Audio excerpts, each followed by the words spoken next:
Can you count us down? Say 3, 2, 1, go. 3, 2, 1, action!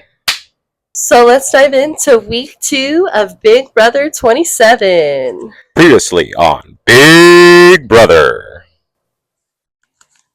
Wowzers. This was a good week. This was a good week. I feel like the heat is on. For sure. I think it was a lot of things happened. Mm-hmm. Starting off with Jimmy and him winning the HOH and having to nominate 5 people this week. Tied with the most. Wait, who was the other person? Supposedly, I could not fact check who the noms were, but supposedly Big Brother 24, Michael. If you remember Michael, Taylor season that she won. Yes, Michael won a ton of veto competitions, I remember. He won like the most, I think, ever, with 6 total. And I want to say that was tied with Janelle. But then I also saw, I couldn't confirm those noms, but I also saw that Cody, BB19, Josh's season with also Friendship Paul, he had, do you remember Cody? He had like a showmans with Jessica. Yes. That was also the Mark Jansen season where he had a showmans. So Cody had 4 noms. But then supposedly, this is before our Big Brother time, Big Brother 19, there was a dual HOH where they had between 2 HOHs 6 noms total. But for a personal HOH, 5 noms, that's a big week. For week 2, that's not a small deal. It was, man, I would not want to be HOH early in the game and have to nominate almost half the house. What it felt like. For sure. And I feel like that's why kind of one of his allies ended up going home. But does that work in his favor long term? That is interesting. I feel like the week started off by them like drawing the line in the sand, right? Them trying to figure out who voted in last eviction for Zay. Zay. We clearly did not like this kid. Sorry to that man. Zay. My bad. And they figured out that it was the girls on one side of the house, right? And then with Jimmy, and then the guys on the other side of the house with Kelly. And so it was interesting to see how Riley decided to not go with the bros and voted out Zay. Which honestly made sense because Zay was coming for him over the mastermind. For sure, that relationship started off on the rocks. Yeah, so kind of right off the bat, he was going to vote him out anyways. And Riley's decision to come out right away and tell Rachel and the girls that he voted with them, even though he didn't want this information to come out. So I think that was a smart thing by him. Like socially, that was smart for him to do. If he's trying to align with Rachel, it's a great move. So the first 3 people that Jimmy nominated was Keanu, Kelly, and Adrian. And can we talk about Keanu real quick? Yes, well, let's talk about that Keanu-Jimmy kind of back and forth. For sure. I feel like they've been going at it for a minute. He didn't even let him finish his nomination ceremony without interrupting him, and like they did this whole scene during the nomination ceremony. Both super loud like players. I feel like Keanu's playing a really different game than what we saw from week 1. And I feel like he had a really, really rough week, and he caught a really lucky break. He even said it himself. He wants to play this game of, creating chaos and being such a big target that he doesn't become a target, if that makes sense. And there has been people that have done this in the past. Josh is a great example of creating chaos in the house to where everybody thinks that he's the easy vote, so you don't vote him out, and you leave him in the game, and then eventually he won the game. So he kind of like slips by. Not my favorite gameplay, though. But you know who else is kind of doing that is like Rachel. And I feel like the Keanu-Rachel, like week 1, they seem like they may have a good bond or a good little relationship. And then week 2, he just like shattered that. When he was talking about all the things of her season. Oh my gosh, like that was a big flub. Him lying to her face about winning the veto power in the HOH game. I remember her, she asked him straight up, did you win a power? and did you vote to evict Amy? Mm-hmm. And he lied on both occasions, back to back. And Human lie detector, and right she there. immediately knew he was lying. Clocked it. And then, yeah, and I just don't understand, like, if you want to have a good relationship with somebody, oh, yeah, I saw the highlights of your season. Remember when they were dogging you? That was so funny. For sure, that was not a smart Rachel, social. Oh, my gosh. And of course, he was like, what did I do? What do you mean, what did you do? Who talks to somebody like that? Oh, my gosh. He lost a couple of social intelligence points for there. sure. Really social. You need to know how to hype someone up, and that's definitely a part of the game. And what he was trying to bring up was not the things that you would bring up from Rachel's season. The mastermind launches these 3 powers into the house that also happened during the HOH competition.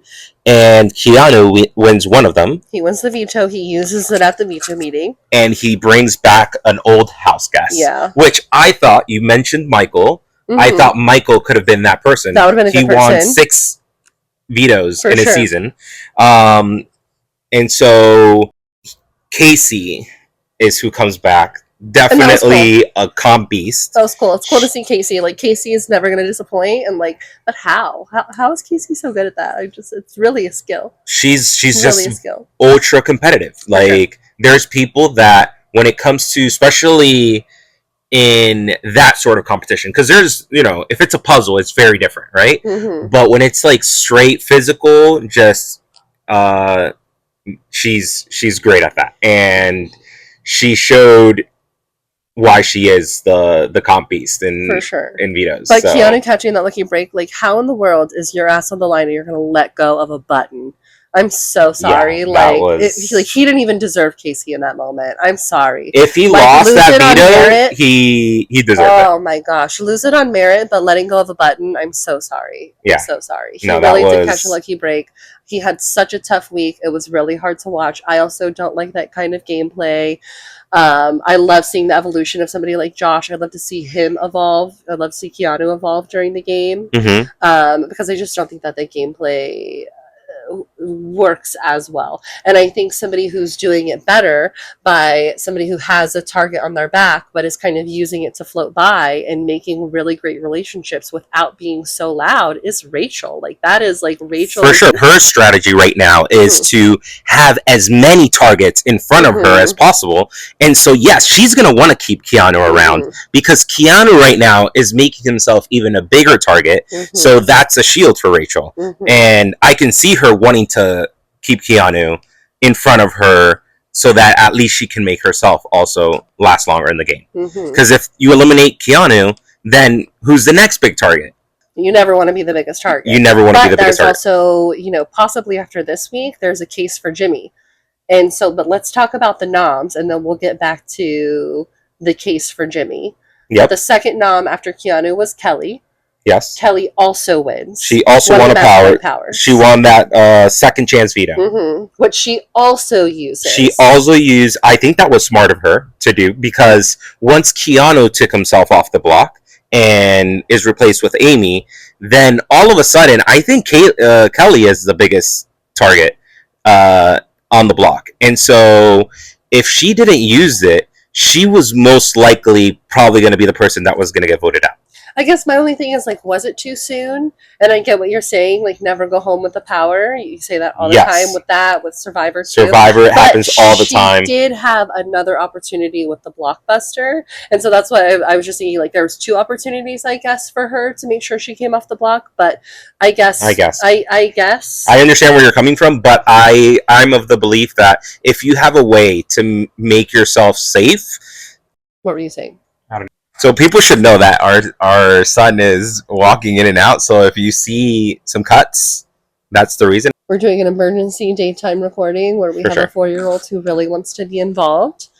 And he doesn't love that he's not involved. And there's a little bit of protest. For sure. And we're just going with it because this is real and this is our lives. Yeah. And this is a part of it. For sure. Expect the unexpected. Our lives. This is the 3rd time already that we're recording this.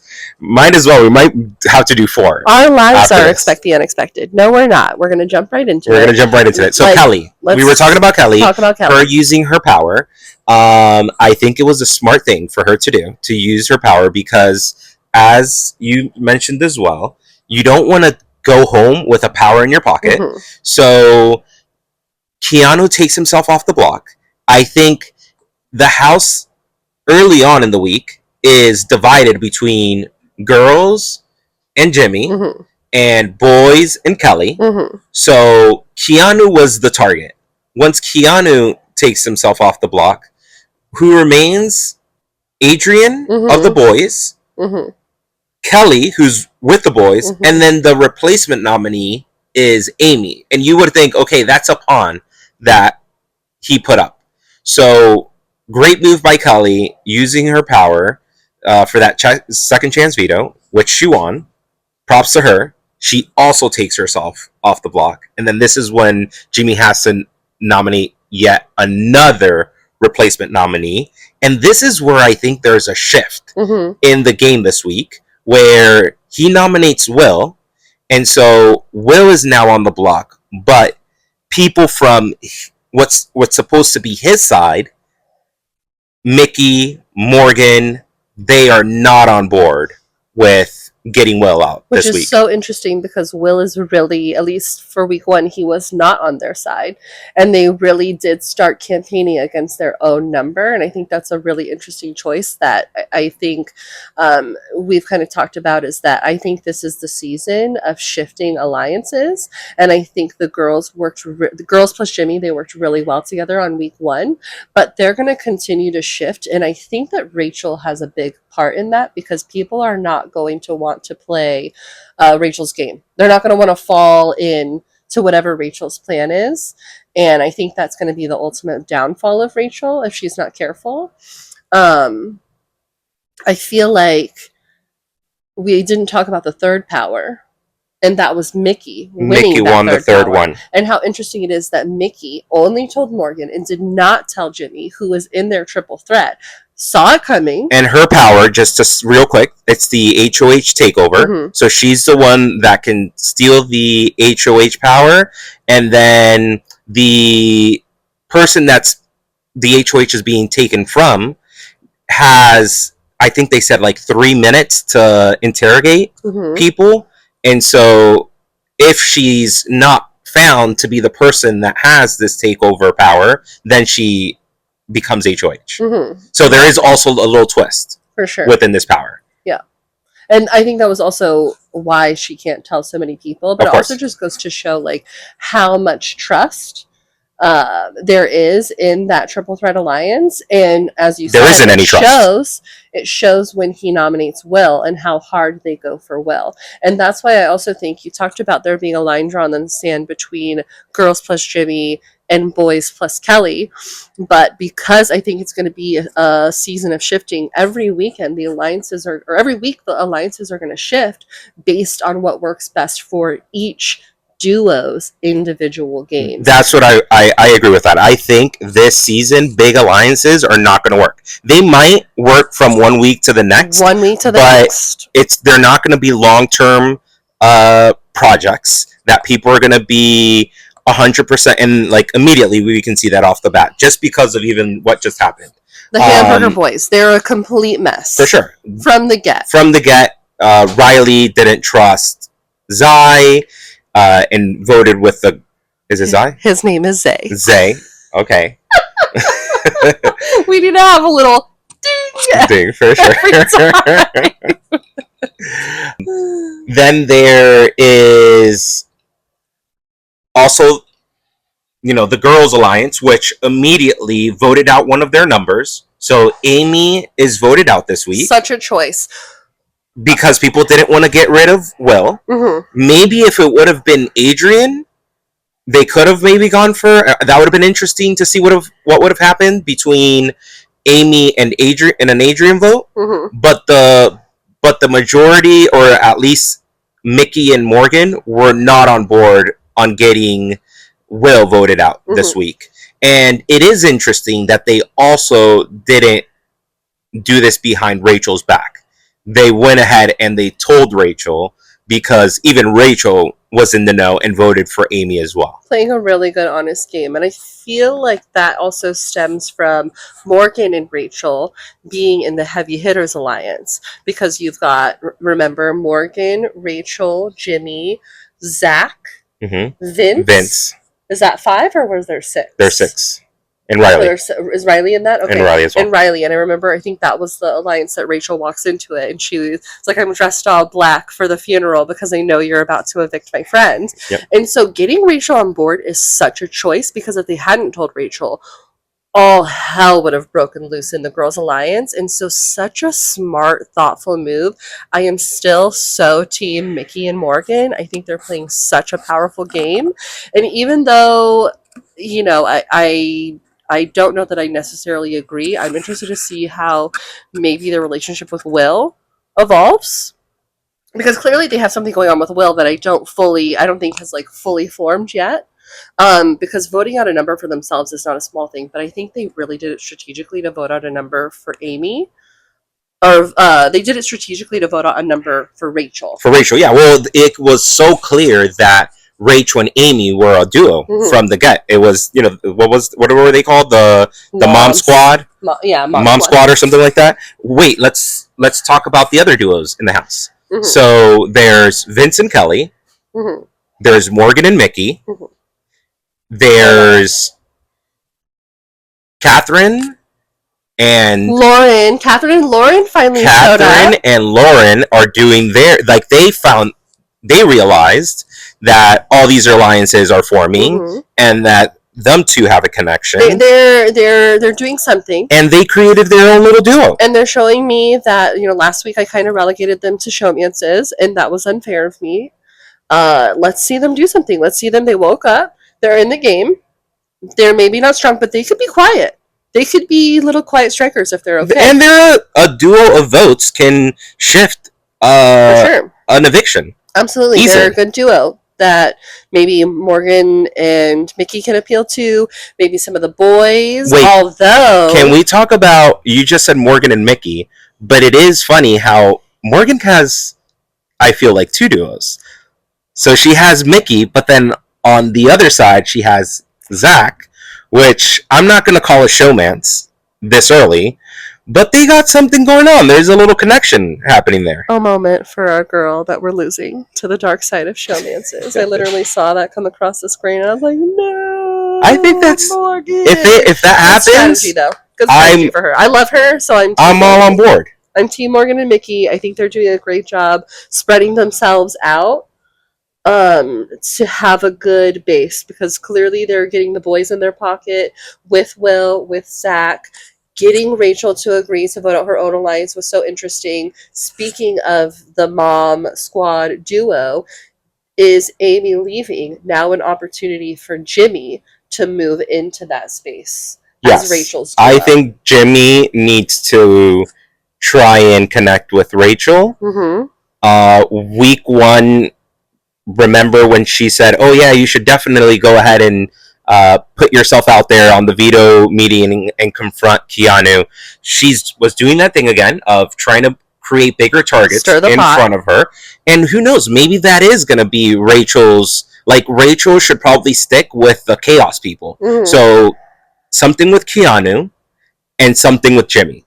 2 of the loudest people, and keep them as bigger threats than her in front of her. Right, but then that kind of leads into the next week of, really, if Jimmy is going to move into that space, Jimmy could be target number 1 if he's not careful. If the wrong person wins HOH, Rachel really needs to step up. It's time for her.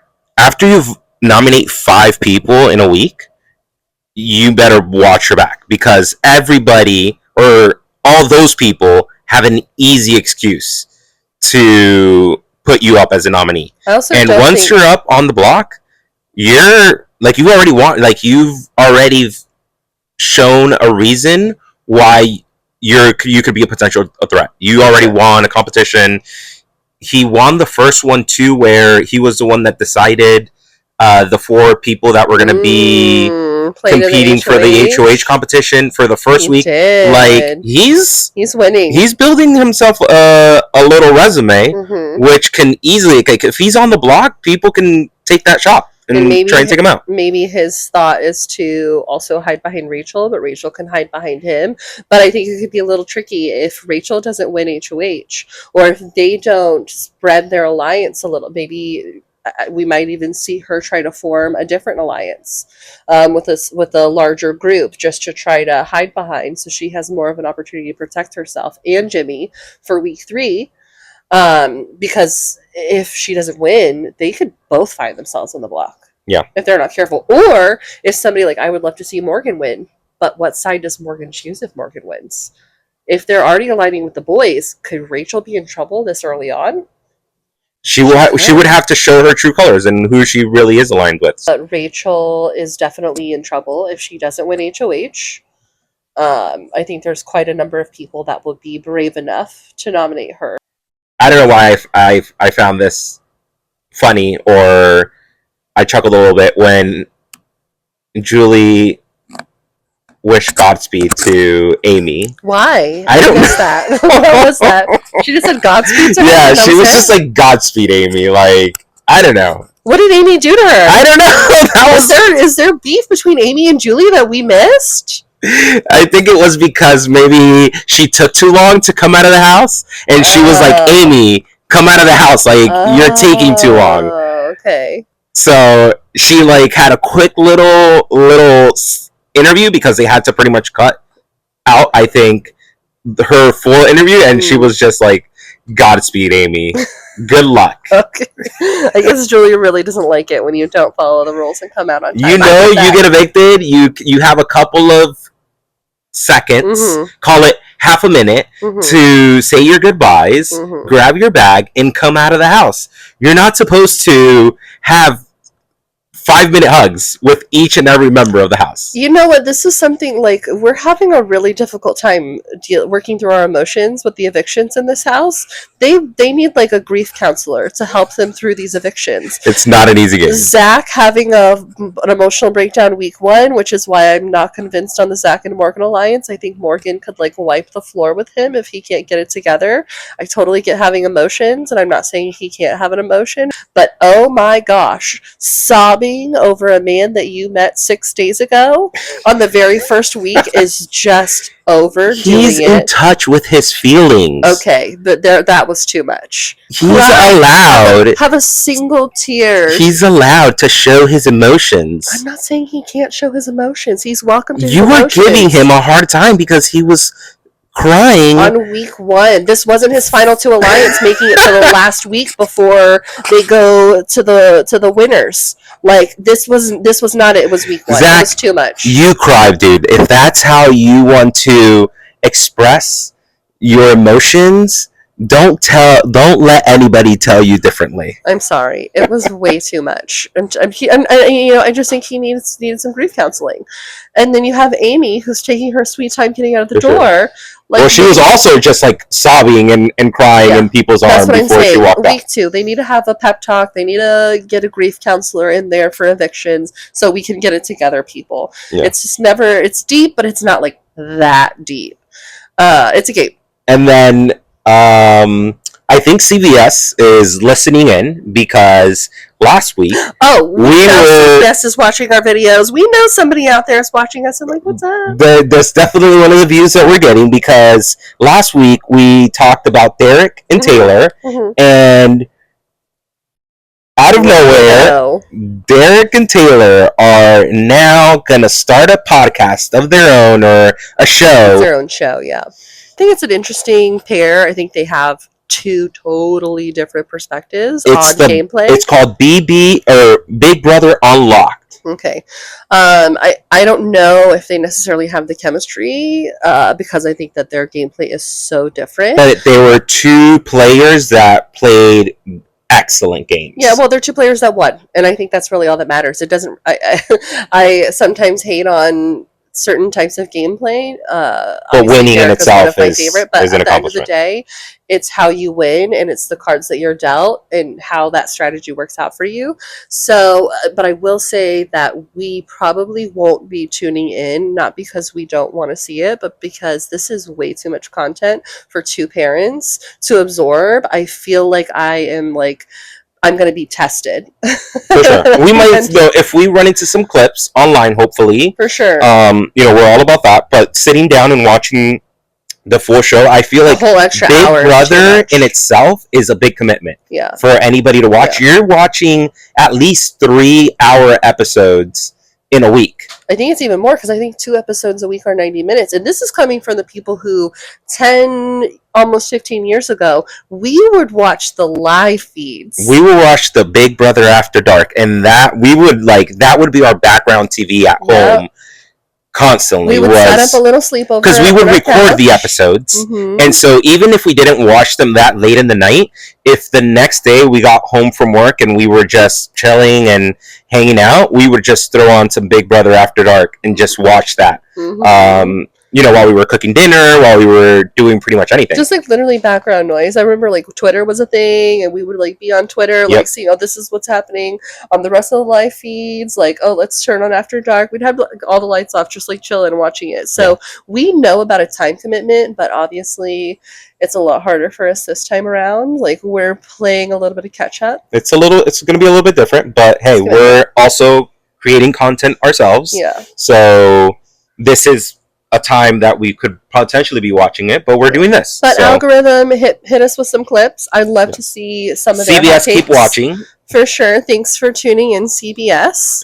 I think we're less inclined to watch the show because we're also trying to maybe get to a point where we can be people. Sure. What if they bring us on the show? They absolutely should. Absolutely. Right? What a great idea! What a good idea! What a good idea!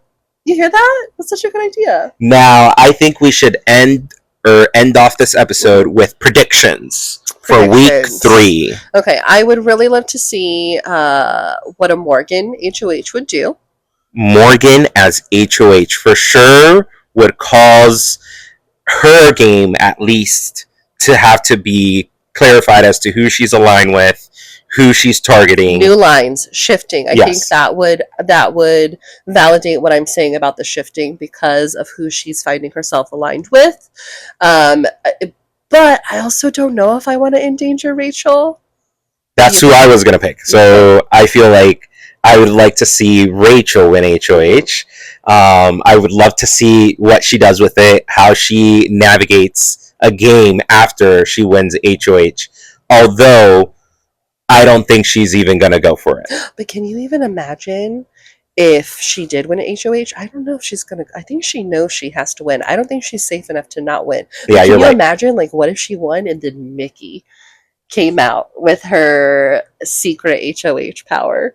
I guess it just depends. But I think if Morgan... No, I don't think Mickey would use it against because Rachel. I think if Rachel wins HOH, I think Morgan and Mickey are safe. I think if Morgan wins HOH, I think Rachel... I don't think Jimmy's necessarily on the chopping block. Who do you think would have to win HOH for Mickey to use her power? Who would she want to take over? I think Kelly's a good one. Might be somebody that if she wins HOH, Mickey might use it. Maybe. Vince, I don't think she's close with Vince either. I really like Mickey because of her proximity to Morgan, but I don't really know who else Mickey's aligning herself with outside of, I guess, maybe Will. So I need to see Mickey's game evolve a little bit more. I do love that she's with Morgan. I do love that she has a power, and I think that duo can go really far. I just am not totally sure. Like, we've seen Morgan spread herself out a little bit this week. I want to see a little bit more from Mickey. And I think she can do it. I think she's laying a little bit low, and I think that's a smart move right now. So I don't know who, but I think if Rachel were to win and do something like target herself or target Morgan, but I don't think that Rachel would do this early. I don't think Rachel would target Mickey and Morgan. But I think that would, if she's targeted, then she's going to use it, obviously. But I don't know if there's a specific person that she's against, because I don't want to say that she's floating. I don't think it's time to say people specifically are floating yet, because people are kind of waking she up won into a competition. She's doing something. She was whipping votes for Will. For sure. Will could have gotten voted out this week if it weren't for Mickey and Morgan going out there, going to bat for him. Yeah, I think that she is a lioness in the grass watching her prey right now. She's in observation mode, and I think she can strike.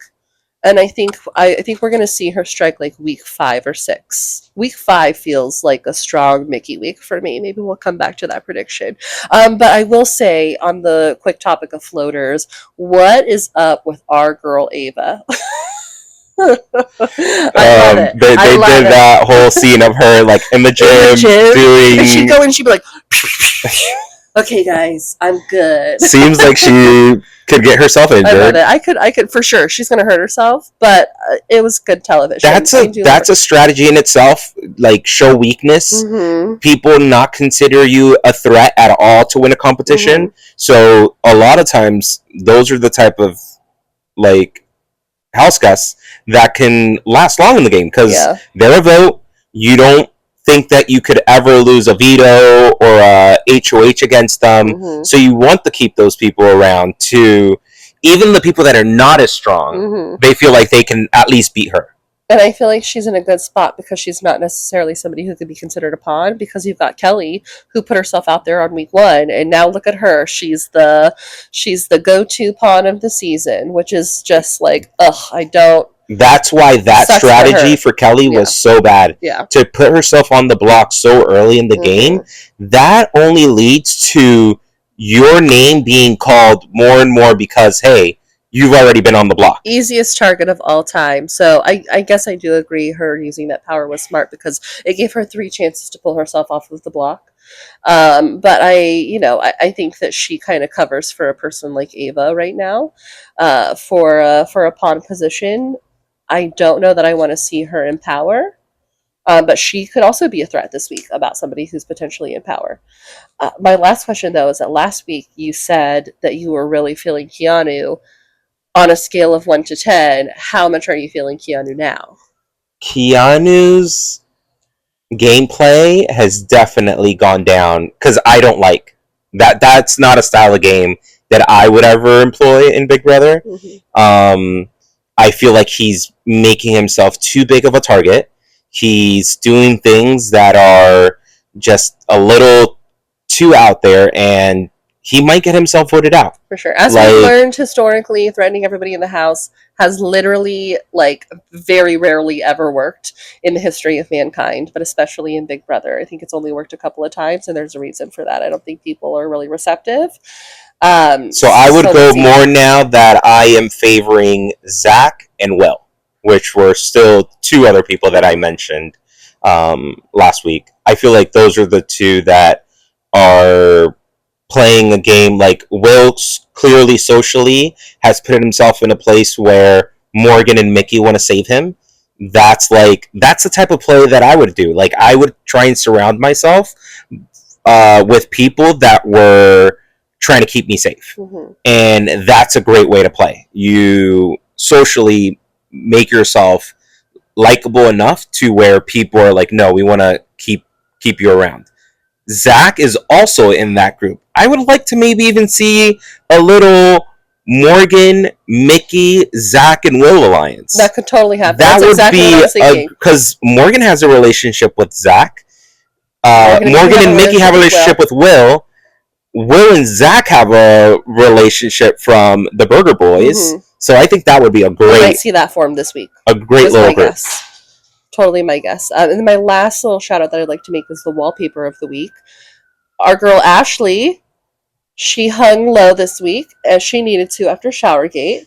And I love that we didn't notice her. She did. I want to shout out to not noticing her The only thing that she did this week that you could say was a little out there was when Keanu was like, I'm coming for each and every one of you. And she was like, oh, so you think, she raised her voice at that. And she was the only person to raise her voice at that at that thing that Keanu said. Mm-hmm. And it's like, I see what you're doing because of what he said, but don't get provoked. Like, again, that's another way that you're, that enabling, people can like, look at you and see, like, hey, so now if Keanu wins HOH, she could be a target. She could be a target for him because she was the only one that was like, oh, what do you mean you're gonna pick us off one by one, and raised her voice at that. Yeah, I think that was less about gameplay and more about, like, I know this man is not talking crazy to me. Like, let me put him in his place. But she is still, regardless of that, because I did miss that moment, so it didn't really stick out to me. But regardless of that, she is my wallpaper of the week. She did. In a congratulatory way. I mean that as nice as possible. She did exactly what she needed to do this week, and then maybe next week she can bring it back full circle and find a little bit of power in the game. Yep. I love to see some redemption. Yep. So hey, great second week of Big Brother. Super fun to watch. Very fun. Hopefully it stays at this place or at this pace of play, because there's a lot of things happening. Powers being used, replacement nominees. So it's getting very interesting. Let's see what happens in week 3. And we'll be back next Saturday for our week 3 roundup, discussion, hopefully some controversy, hopefully some pot stirring. We will be back next Saturday, week 3. And what can they do to make sure that they see our week 3 video? Like, comment, subscribe, and all of that. We'll see you here next week in our cloud in Brooklyn loves Big Brother. Peace out. Yeah. All right, Bubba. Hi, my lovey. How are you feeling? Can I get a huggy? I'll go there. Ah. Love you. Hello. Our cloud in Brooklyn loves Big Brother.